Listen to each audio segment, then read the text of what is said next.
Semiotik adalah cabang ilmu yang mempelajari tanda-tanda dan simbol-simbol, serta bagaimana tanda-tanda ini digunakan untuk menyampaikan suatu makna.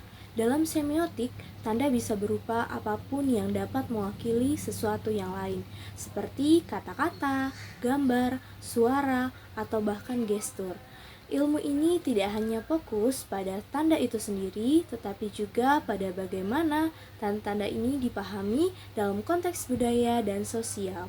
Halo semuanya, perkenalkan saya Joy Grace Bestari Simamora. Saya dari Prodi Pendidikan Bahasa dan Sastra Indonesia. Saya dari kelas B, NIM 73. Baik, di sini saya akan sedikit menjelaskan apa itu semiotik. Semiotika secara teoritis dianggap sebagai pengembangan dari aliran strukturalis, membawa pula sastra sebagai lingkup dunia kajiannya. Sistem tanda yang melekat di banyak tempat, salah satunya pada dunia sastra, menghadirkan semiotika sastra sebagai pintu masuk memahami makna tanda yang berada di balik karya sastra. Dalam praktiknya, semiotik sering digunakan untuk menganalisis teks, media, iklan, seni, dan berbagai bentuk komunikasi lainnya untuk memahami pesan tersembunyi atau makna yang lebih dalam di balik apa yang terlihat atau terdengar. Selanjutnya, sejarah semiotik. Sejarah semiotik sebagai ilmu yang mempelajari tanda-tanda dan makna berkembang melalui kontribusi dari berbagai pemikir, khususnya Ferdinand de Saussure dan Charles Sanders Peirce, yang sering dianggap sebagai pendiri utama disiplin ini. Secara keseluruhan, sejarah semiotik adalah cerita tentang bagaimana manusia mencoba memahami dan menjelaskan dunia melalui tanda-tanda, serta bagaimana pemahaman tersebut terus berkembang seiring dengan perubahan budaya dan teknologi. Selanjutnya, semiotik sebagai teori sastra. Semiotik sebagai teori sastra adalah pendekatan yang menggunakan prinsip-prinsip semiotik untuk menganalisis teks sastra. Dalam konteks ini, sastra diperlakukan sebagai sistem tanda yang kompleks, di mana setiap elemen teks seperti kata, kalimat, metafora, alur, karakter, dan lain-lain dianggap sebagai tanda yang membawa makna. Pendekatan semiotik dalam sastra memungkinkan kita untuk memahami bagaimana makna dikonstruksi dan interpretasikan dalam teks sastra, serta bagaimana hubungan antar tanda berkontribusi terhadap keseluruhan makna tersebut. Selanjutnya, ada beberapa poin kunci tentang semiotik sebagai teori sastra. Yang pertama, teks sastra sebagai sistem tanda. Dalam semiotik, teks sastra dipandang sebagai sistem tanda yang terdiri dari berbagai elemen yang saling terkait.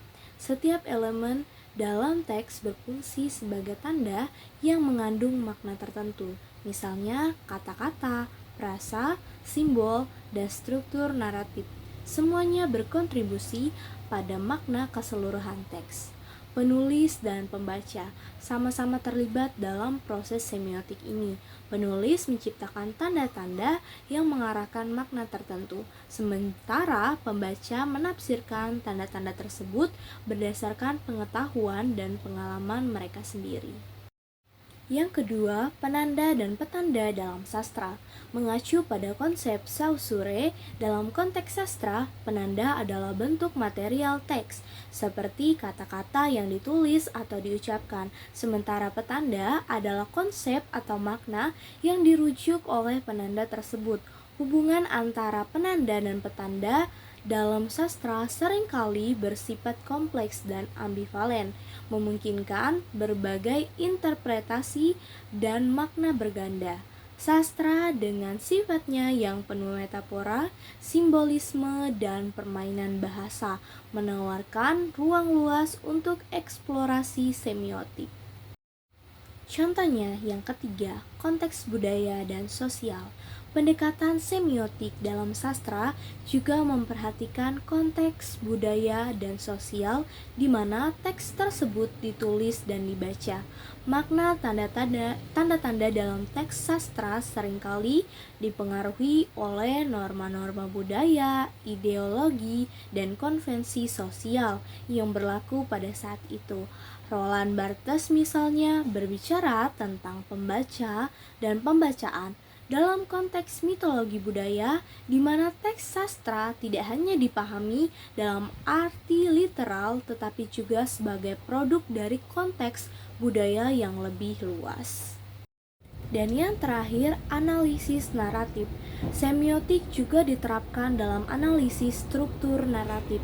Peneliti seperti Algirdas Julian Reimers menggunakan model semiotik untuk memetakan hubungan antar elemen dan narasi, seperti karakter, tindakan, dan objek, guna mengungkap struktur mendasar dari cerita. Dengan kata lain, semiotik sebagai teori sastra menawarkan alat analisis yang kuat untuk mengeksplorasi bagaimana teks sastra berfungsi sebagai jaringan tanda-tanda yang saling terkait, membentuk makna melalui interaksi antara penulis teks dan pembaca, serta dalam konteks budaya yang lebih luas. Baik, itulah tadi penjelasan singkat dari saya. Terima kasih.